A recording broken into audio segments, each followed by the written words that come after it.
আসসালামু আলাইকুম, আমাদের চ্যানেলে আপনাকে স্বাগতম।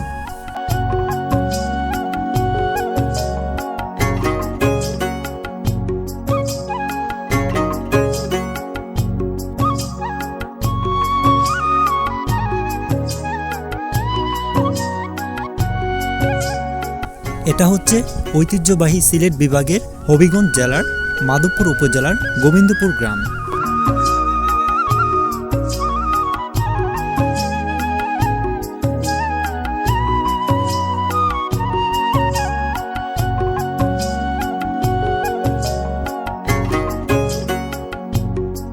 এই এলাকার বেশিরভাগ মানুষই কৃষি করে থাকেন।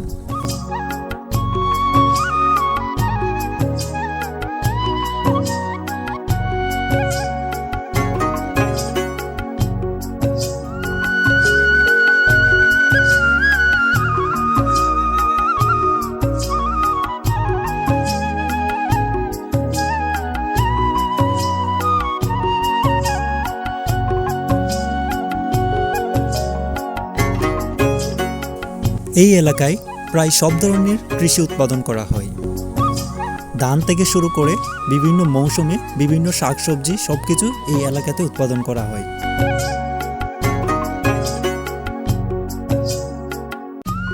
একটা সময় এই এলাকাতে শুধু ধান এবং বিভিন্ন ধরনের শাকসবজি চাষ করা হতো,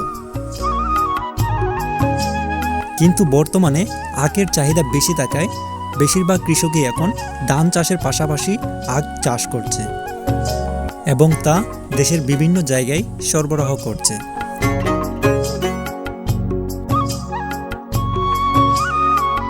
আজকের এই ভিডিওতে আমি আপনাদেরকে দেখাবো আখ চাষ করতে গেলে কি কি খাটনি দিতে হয়।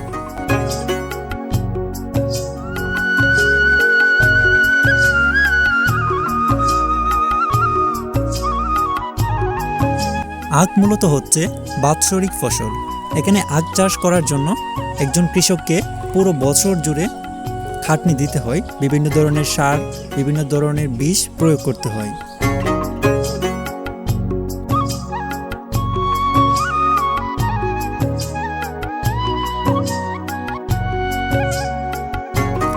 আখ চাষ করার জন্য প্রথমে চারা রোপণ করতে হয়, তারপর তার মধ্যে বিভিন্ন ধরনের জৈব সার এবং রাসায়নিক সার দিতে হয়।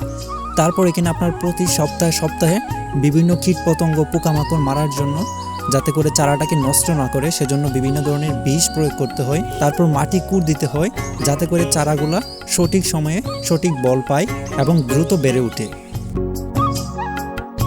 এখানে আপনারা দেখতে পারতেছেন কৃষক ভাই কিন্তু কীটপতঙ্গ যাতে চারাগুলোকে নষ্ট করতে না পারে সেজন্য কীটপতঙ্গগুলোকে বিনাশ করার জন্য কিন্তু বিভিন্ন ধরনের বিষ প্রয়োগ করতেছে।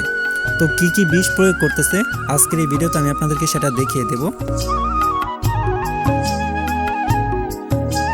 এখানে তিনি 2টা বিষ প্রয়োগ করতেছে যাতে করে কীটপতঙ্গ গাছগুলোকে নষ্ট করতে না পারে।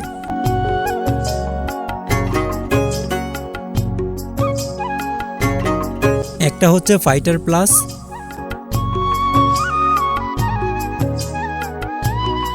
এবং অন্যটি হচ্ছে এসএমএক্স। এইভাবে পুরো 1 বছর পর্যন্ত কিন্তু প্রতি সপ্তাহে বিভিন্ন ধরনের বীজ দিতে হয় যখন যেটা প্রয়োজন হয়।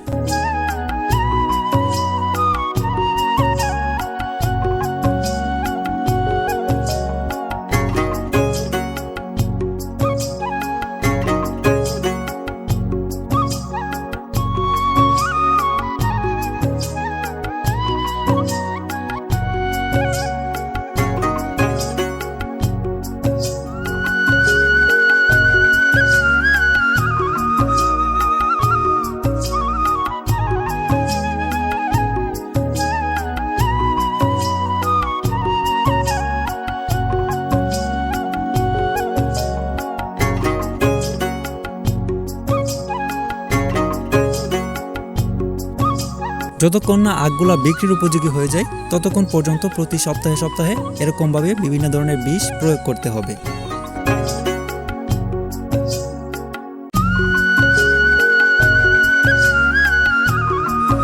তো আজকের ভিডিওটা এ পর্যন্তই। ধন্যবাদ সবাইকে এতক্ষণ সাথে থাকার জন্য। সবাই ভালো থাকবেন, সুস্থ থাকবেন। আল্লাহ হাফেজ।